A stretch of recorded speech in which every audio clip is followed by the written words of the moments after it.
Doctor صاحبہ نجم النساء صاحبہ آپ بھی بتائیے کہ as a private sector university آپ موجود ہیں اور ایک اچھا نام ہے آپ کے ادارے کا، تو آن لائن ایجوکیشن بالخصوص جو ہے وہ پرائیویٹ سیکٹر یونیورسٹیز کے اندر، اگر میں آپ کی یونیورسٹی کے تناظر میں بات کروں تو آپ کا کیا خیال ہے، آپ لوگ کس تناظر میں اس کو دیکھ رہے ہوتے ہیں؟ دیکھیں جیسے ہی جب یہ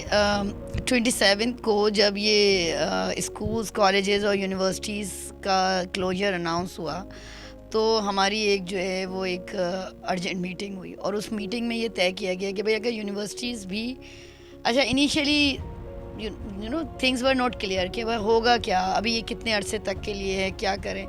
تو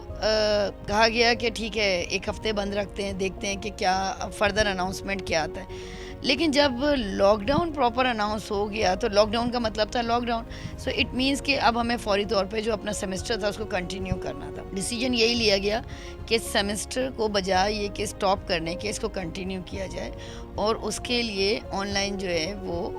ٹیچنگ اسٹارٹ کر دی جائے۔ ڈفرینٹ آپشنس کو کنسیڈر کیا گیا، اسکائپ بزنس، اسکائپ انٹرپرائز کو کنسیڈر کیا گیا، گوگل میٹ کو کنسیڈر کیا گیا، زوم کو کنسیڈر کیا گیا، there are so many things. یہ بھی سوچا گیا کہ وہ جو ٹیچرز ہیں وہ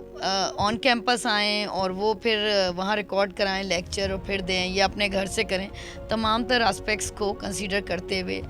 پھر یہی ڈیسیجن لیا گیا کہ نہیں جی وہ ٹیچرز کو بھی ایک سیف اور سیکیور انوائرمنٹ ظاہر ریکوائرڈ ہے، تو لہٰذا یہ جو آن لائن ٹیچنگ ہے یہ گھر سے ہی کی جائے،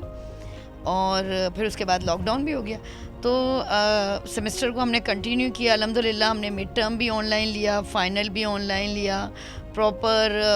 15 سیشنز بھی ہمارے ہوئے، اور یہ سلسلہ بہت اچھا چلا، اور الحمدللہ اسٹوڈنٹس کی فیڈ بیک بھی بڑی پازیٹیو تھی۔ ٹیچرز نے بہت دیانتداری کے ساتھ اور بچوں نے بہت دلچسپی کے ساتھ اس سلسلے کو کنٹینیو کیا۔ ٹھیک ہے، ویری گڈ۔